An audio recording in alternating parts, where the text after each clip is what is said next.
Patel, back to the Bible. Jika kita tidak percaya kepada kebenaran Tuhan yang menyelamatkan manusia, berarti kita percaya kepada dusta iblis yang menipu, menyesatkan, dan membawa kepada kebinasaan yang kekal. Surga Kristen dipenuhi pesundal-pesundal.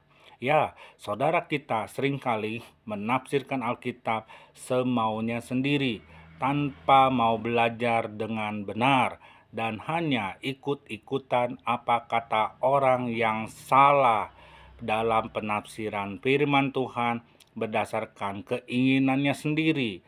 Ya, ikut apa kata orang dan ikut-ikutan.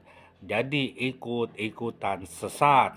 Ya, tidak sesuai dengan apa yang dimaksud olehnya, berbeda dengan apa yang Tuhan maksudkan. Cerdaslah dalam beriman dan temukan kebenarannya.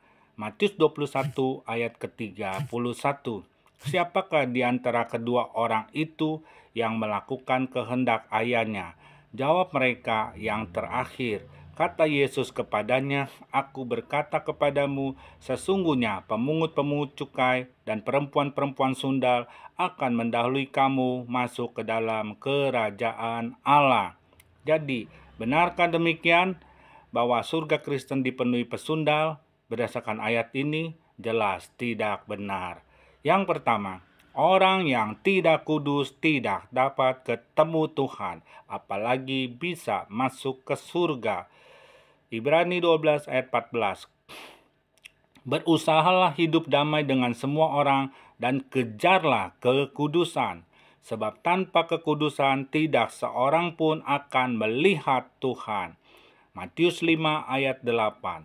Berbahagialah orang yang suci hatinya, karena mereka akan melihat Allah. Jelas, tanpa kekudusan tidak seorang pun dapat ke surga atau bertemu dengan Tuhan. Yang kedua, bacalah ayat keseluruhan Matius 21 ayat 28 sampai 32. Mengapa perempuan-perempuan sundal itu mendahului kamu masuk ke dalam kerajaan surga? Karena ia melakukan kehendak Tuhan, taat dan percaya kepada Tuhan, dan jalan kebenarannya.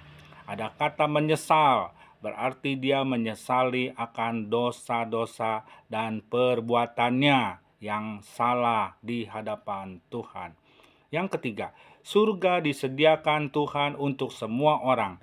Yang jadi masalah, banyak orang senang dengan hal-hal yang duniawi dan mengikuti cara hidup di dunia. Ya, ikut terpengaruh oleh keadaan dunia, terbawa arus oleh zaman yang jahat ini. Alkitab katakan, bersahabat dengan dunia menjadi musuh Tuhan. Yakobus 4 ayat 4. Hai kamu orang-orang yang tidak setia, tidakkah kamu tahu bahwa persahabatan dengan dunia adalah permusuhan dengan Allah? Jadi barang siapa hendak menjadi sahabat dunia ini, ia menjadikan dirinya musuh Allah. Jelas, kalau kita hidup secara duniawi dengan mengikuti hawa nafsu daging, kita akan menjadi musuh Tuhan. Tidak ada musuh Tuhan bisa masuk ke surga. Yang keempat, manusia diberikan kebebasan untuk memilih jalan hidupnya masing-masing. Mau masuk surga tentu ada persyaratannya, bukan hanya percaya Yesus, tetapi melakukan kehendak Tuhan, mentaatinya, hidup dalam kebenaran dan kekudusan. Yang kelima, tidak ada di dalam surga Kristen kawin mengawinkan, apalagi orang-orang pesundal. Matius 22 ayat 29 sampai 30. Yesus menjawab mereka, "Kamu sesat sebab kamu tidak mengerti kitab suci maupun kuasa Allah. Karena pada waktu kebangkitan orang tidak kawin dan tidak dikawinkan, melainkan hidup seperti malaikat di surga." Yang keenam, Wahyu 21 ayat yang ke-8. Tetapi orang-orang penakut, orang-orang yang tidak percaya, orang-orang keji, orang-orang pembunuh, orang-orang sundal, tukang-tukang sihir, penyembah-penyembah berhala, dan semua pendusta Mereka akan mendapat bagian mereka di dalam lautan yang menyala-nyala oleh api dan belerang. Inilah kematian yang kedua. Artinya apa?